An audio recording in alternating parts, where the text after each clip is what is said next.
Depuis des millions d'années, l'être humain trouvait plusieurs différentes façons de survivre. Ils ont dû se nourrir, s'hydrater, se réchauffer et construire leur propre habitat. Mais l'une des activités les plus fascinantes dont ils ont découvert, la chasse. Bien évidemment, la chasse n'est pas comme elle était avant. Elle n'est pas une nécessité comme elle était avant. Mais elle est bien et bien présente dans notre société. Plusieurs animaux sont chassés, dont le vison, le porc-épic, le castor, la perdrix,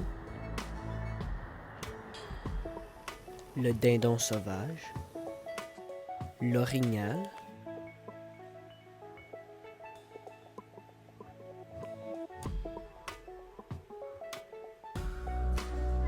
l'outarde, le lièvre, le canard, le coyote, le loup, le chevreuil et plusieurs d'autres espèces. la chasse est vue de deux différentes façons différentes. Soit elle est vue comme une activité inhumaine qui est cruelle et qui n'a pas sa place dans notre société, ou soit elle est vue comme une activité bien et bien normale qui est bien et bien nécessaire dans notre société. La chasse devrait-elle avoir plus de lois ou même être illégale au Canada? Pour trouver cette réponse, il faudra faire une synthèse des deux, voir les pour et les contre. La chasse est une activité plus populaire que l'on pense. En 1996, une recherche fut faite au sujet de la chasse. À travers le Canada, 20 millions, donc approximativement 85% de la population de 15 ans et plus, pratique cette activité. Les premiers chasseurs remontent jusqu'à 1,8 million d'années, quand les premiers hommes furent apparition. Ils utilisaient absolument tout. Ils mangeaient la viande, gardaient la fourrure pour se réchauffer, et même gardaient les os pour faire des outils. Au Canada, le chevreuil est probablement l'une des chasses la plus populaire. La bête est le plus gros mammifère nombreux au Canada. Il est estimé d'avoir une population de 400 000 chevreuils en Ontario. Il estime d'avoir près de 1 à 3 chevreuils par pied carré. Depuis des millions d'années, l'humanité utilise la chasse comme une façon de se nourrir. Mais de ces jours-ci, avec les données que le gouvernement a sur les espèces animaux, on peut maintenant utiliser la chasse comme étant une façon de conserver les espèces d'animaux qui sont en danger. Après avoir contacté John Jakubowski, le ministre des Ressources naturelles et de la foresterie, il nous a informé que la chasse est utilisée dans la conservation de nombreuses espèces, car c'est un moyen très efficace de réduire la quantité d'animaux qui sont en surplus de ce qui est bon pour l'écosystème, et aussi une bonne façon de remonter les nombres de ceux qui ont pas assez. Par exemple, si les chevreuils avaient des nombres trop bas, ils alloueraient plus de la chasse aux loups pour donner une meilleure chance aux chevreuils. On utilise aussi la chasse comme une façon de se nourrir. Surtout au nord canadien, la population font la chasse pour se nourrir puisqu'ils n'ont peut-être pas l'argent nécessaire pour s'acheter des épiceries. Alors, rendre la chasse illégale peut avoir des effets très négatifs sur la population du Nord.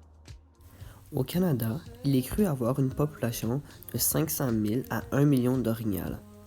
En Ontario, il est estimé d'avoir 80 000 à 90 000 orignaux et près de 100 000 chasseurs. Le Nord ontarien est très reconnu pour sa chasse à l'orignal et des milliers de chasseurs descendent chaque année pour assister à cette chasse. Malgré les avantages de la chasse, elle vient avec des désavantages. Les chasseurs des jours présents chassent avec ce qu'on appelle des armes à feu. Les deux armes à feu les plus utilisées pour la chasse sont le fusil et la carabine. Le fusil, aussi connu sous le nom de sniper, va utiliser ce qu'on appelle notamment des ammunitions de fusil.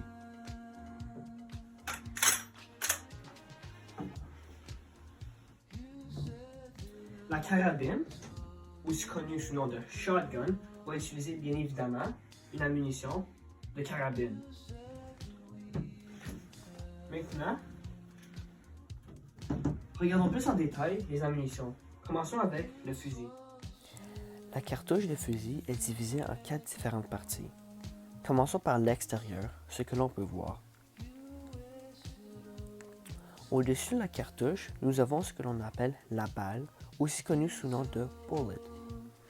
La balle est la seule partie de la cartouche qui va sortir du fusil, et c'est donc elle qui va frapper la cible et faire le dommage et potentiellement tuer ce qu'elle touche. Ensuite, nous avons ce que l'on appelle la carapace, aussi connue sous le nom de case. C'est elle qui va tout tenir la cartouche en place et qui contient la poudre noire et qui va retenir la balle en place jusqu'au moment de l'expulsion. À l'intérieur de la cartouche, nous avons ce que l'on appelle la poudre noire. C'est elle qui va réagir et qui va ensuite faire une explosion et qui va propulser la balle à l'extérieur du fusil pour frapper la cible. Ensuite, sous la cartouche, nous avons ce que l'on appelle le primer. Le primer est ce qui va déclencher l'explosion et donc qui va provoquer la poudre noire à exploser. Le seul vrai danger qu'une cartouche comme celle-ci aurait est que le bout, donc la balle qui est faite en cuivre, frappe sa cible et ne la tue pas et donc malheureusement la fait souffrir. Aussi, elle pourrait manquer la cible et ensuite le cuivre pourrait aller dans la nature et donc polluer et avoir un autre animal qui vit dans la forêt le consommer et potentiellement le tuer. Aussi, si quelqu'un laisse la carapace qui a été utilisée dans la forêt, le même processus pourrait arriver avec la carapace qu'avec le bout. Et maintenant, regardons ceux de la carabine. Une cartouche de carabine est très similaire à une cartouche de fusil, mais elle a une partie de plus que celle du fusil. Commençons par les balles. Les balles de la carabine sont cachées à l'intérieur de la carapace. Il y a plus qu'une balle pour avoir plus de chances de frapper la cible. Ensuite, nous avons ce qui recouvre tout, la carapace. Ensuite, sous les balles à l'intérieur de la cartouche, nous avons ce que l'on appelle un wad. Un wad est un petit morceau de plastique qui va tenir les balles en place jusqu'au moment de l'expulsion où ils vont sortir du fusil.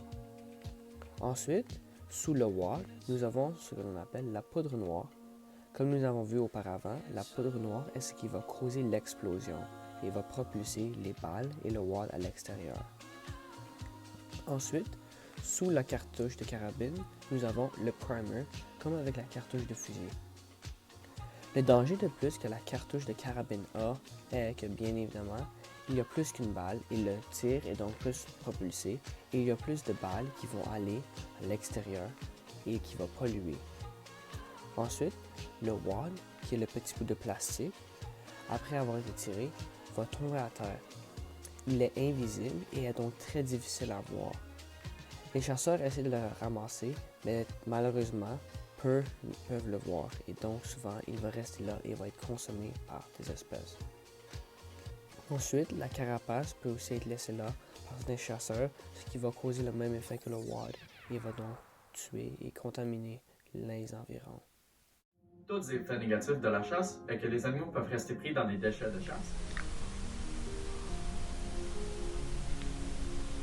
Ils peuvent aussi être tirés et non tués, qui fait souffrir l'animal.